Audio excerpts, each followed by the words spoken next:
ರಾಜ್ಯ ಸರ್ಕಾರವು 2025ನೇ ಸಾಲಿನ ಕನ್ನಡ ರಾಜ್ಯೋತ್ಸವ ಪ್ರಶಸ್ತಿಯನ್ನು ಪ್ರಕಟಿಸಿದ್ದು, ಮೈಮ್ ರಮೇಶ್, ಕೊರಿನ್ ಆಂಟೋನಿಯಟ್ ರಸ್ಕಿನಾ ಹಾಗೂ ಸಿಂಧು ಗುಜರನ್ ಅವರು ಕನ್ನಡ ರಾಜ್ಯೋತ್ಸವ ಪ್ರಶಸ್ತಿಗೆ ಆಯ್ಕೆಯಾಗಿದ್ದಾರೆ.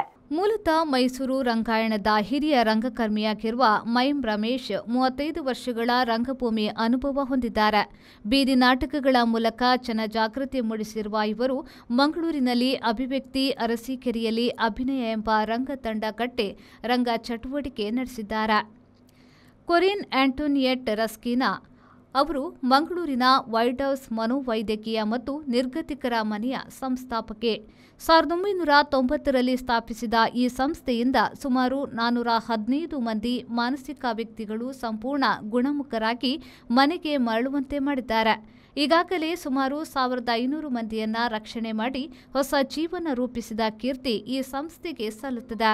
ಮುಲ್ಕಿ ತಾಲೂಕಿನ ಅಧಿಕಾರಿಬೆಟ್ಟು ನಿವಾಸಿಯಾಗಿರುವ 80ರ ಹರೆಯದ ಸಿಂಧು ಗುಜರನ್ ದೈವಾರಾಧನೆ, ಪಾಡ್ದನ ಹಾಡುವಿಕೆಯಲ್ಲಿ 60 ವರ್ಷಗಳಿಂದ ತೊಡಗಿಸಿಕೊಂಡಿದ್ದಾರೆ. ಜುಮಾದಿ, ಜಾರಂದಾಯ, ಅಣ್ಣಪ್ಪ ಪಂಜುರ್ಲಿ, ಕಾಂತಪಾರೆ, ಬೂದಪಾರೆ, ಸಿರಿಸಂತಿ, ಓಬೇಲೆ ಹಾಡುಗಳು, ಗದ್ದೆಯಲ್ಲಿ ಹಾಡುವ ಪಾಡ್ದನಗಳು ಹಾಗೂ ದೈವದ ಚರಿತ್ರೆಗಳನ್ನು ಹೇಳುವುದರಲ್ಲಿ ಪರಿಣಿತರಾಗಿದ್ದಾರೆ.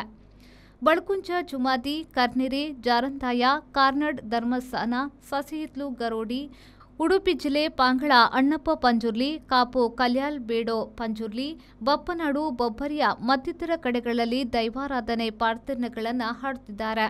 ಕರ್ನಾಟಕ ಜಾನಪದ ಅಕಾಡೆಮಿ ಪ್ರಶಸ್ತಿ, ಪಂಬದಯಾನೆ ದೈವಾಧಿಕರ ಸಮಾಜ ಸಂಘ, ಅಧಿಕಾರಿಬೆಟ್ಟು ಹಳೆ ವಿದ್ಯಾರ್ಥಿ ಸಂಘ, ಬಾಕ್ಯರಕೋಡಿ, ಕಾಂತಪಾರೆ, ಬೂದಪಾರೆ ಗರಡಿ, ಲಯನ್ಸ್ ಕ್ಲಬ್ ಇಂಟರ್ನ್ಯಾಷನಲ್, ಅಂತಾರಾಷ್ಟ್ರೀಯ ಲಯನ್ಸ್ ಸೇವಾ ಸಂಸ್ಥೆ ಮತ್ತಿತರ ಕಡೆಗಳಲ್ಲಿ ಸನ್ಮಾನಕ್ಕೆ ಪಾತ್ರರಾಗಿದ್ದಾರೆ.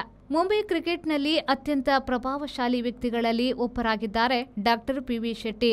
ಮುಂಬೈ ಕ್ರಿಕೆಟ್ ಅಸೋಸಿಯೇಷನ್ನ ಮಾಜಿ ಜಂಟಿ ಕಾರ್ಯದರ್ಶಿ ಪಿವಿ ಶೆಟ್ಟಿ ಹಲವು ಕ್ರಿಕೆಟ್ ಕ್ಲಬ್ಗಳನ್ನು ಹೊಂದಿದ್ದಾರೆ. ವೃತ್ತಿಯಲ್ಲಿ ವೈದ್ಯರಾಗಿರುವ ಅವರು ತನ್ನ ಕ್ಲಬ್ ಮೂಲಕ ಹಲವು ಯುವ ಕ್ರಿಕೆಟ್ ಆಟಗಾರರಿಗೆ ಅವಕಾಶಗಳನ್ನು ನೀಡಿದ್ದಾರೆ.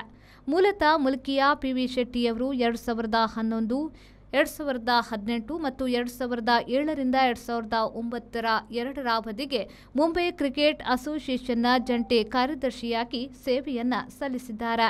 ವೈದ್ಯಕೀಯ ವ್ಯವಹಾರ, ಕ್ರೀಡೆ, ಸಮಾಜ ಸೇವೆ ಮತ್ತು ಶಿಕ್ಷಣ ಕ್ಷೇತ್ರಗಳಲ್ಲಿ ವಿಶೇಷ ಕೊಡುಗೆಯನ್ನ ನೀಡಿದ್ದಾರೆ. ಮಂಗಳೂರಿನ ಕೊಂಚಾಡಿ ಗಂಧಕಾಡು ನಿವಾಸಿ ಉಮೇಶ್ ಪಂಬದ ಅವರು 59ರ ಹರೆಯದವರು. ಕರಾವಳಿ ಕರ್ನಾಟಕದ ದೈವಾರಾಧನೆ ಕ್ಷೇತ್ರದಲ್ಲಿ ಹಿರಿಯರಿಂದ ಬಳುವಳಿಯಾಗಿ ಪಡೆದು ದೈವ ನರ್ತಕರಾಗಿ 45 ವರ್ಷಗಳಿಂದ ಸೇವೆ ಸಲ್ಲಿಸುತ್ತಿದ್ದಾರೆ. ದಕ್ಷಿಣ ಕನ್ನಡ ಜಿಲ್ಲೆಯ ಈ ಸಾಧಕರಿಗೆ ಈ ಬಾರಿಯ ಕರ್ನಾಟಕ ರಾಜ್ಯೋತ್ಸವ ಪ್ರಶಸ್ತಿ ಲಭಿಸಿದೆ. ಬ್ಯೂರೋ ರಿಪೋರ್ಟ್, ವಿ4 ನ್ಯೂಸ್, ಮಂಗಳೂರು. ಕಣಚೂರು ಸಂಸ್ಥೆಯು ಹಲವಾರು ಕ್ಷೇತ್ರಗಳಲ್ಲಿ ಕಾರ್ಯನಿರ್ವಹಿಸುತ್ತಿದ್ದು, ಇದೀಗ ಕಳೆದ ಕೆಲವು ವರ್ಷಗಳಿಂದ ನಾಟೇಕಲ್ಲಿನ ಹೃದಯ ಭಾಗದಲ್ಲಿ ಕಣಚೂರು ಆಸ್ಪತ್ರೆ ಹಾಗೂ ಸಂಶೋಧನಾ ಕೇಂದ್ರವು ವೈದ್ಯಕೀಯ ಕ್ಷೇತ್ರದಲ್ಲಿ ಹೊಸ ಮೈಲುಗಲ್ಲುಗಳನ್ನು ನಿರ್ಮಿಸಿದೆ. ನುರಿತ ವೈದ್ಯಕೀಯ ಶಸ್ತ್ರತಜ್ಞರು, ಪ್ರಸೂತಿ, ಮಕ್ಕಳ ಮೂಳೆ ಕಣ್ಣಿನ ತಜ್ಞರು, ಸೀಳುತುಟಿ ರೋಗದ ಮೂತ್ರಪಿಂಡ ಶಸ್ತ್ರಚಿಕಿತ್ಸಾ ತಜ್ಞರು ನಿಮ್ಮ ಸೇವೆಯಲ್ಲಿ ಸದಾ ಲಭ್ಯವಿರುತ್ತಾರೆ. 24 ಗಂಟೆಗಳ ಕಾಲ ತುರ್ತು ಚಿಕಿತ್ಸೆ, ಹೆರಿಗೆ ಸೌಲಭ್ಯ, ವೈದ್ಯಕೀಯ ಮತ್ತು ನವಜಾತ ಶಿಶು ತೀವ್ರ ನಿಗಾ ಘಟಕ, x ray, CT scan, ultrasound scanning ಅಷ್ಟೇ ಅಲ್ಲದೆ ಔಷಧಿಗಳು, ರಕ್ತ ಹಾಗೂ ಮೂತ್ರ ತಪಾಸಣೆ, ಆಂಬ್ಯುಲೆನ್ಸ್ ಇತ್ಯಾದಿ ಲಭ್ಯವಿರುತ್ತದೆ. ಈ ಎಲ್ಲಾ ಸೌಲಭ್ಯಗಳು ರಿಯಾಯಿತಿ ದರದಲ್ಲಿದ್ದು, ಇದರ ಸದುಪಯೋಗವನ್ನ ಸಾರ್ವಜನಿಕರು ಪಡೆದುಕೊಳ್ಳಬಹುದು. ಕಣಚೂರು ಆಸ್ಪತ್ರೆ ಹಾಗೂ ಸಂಶೋಧನಾ ಕೇಂದ್ರ, ನಾಟೇಕಲ್, ಮಂಗಳೂರು.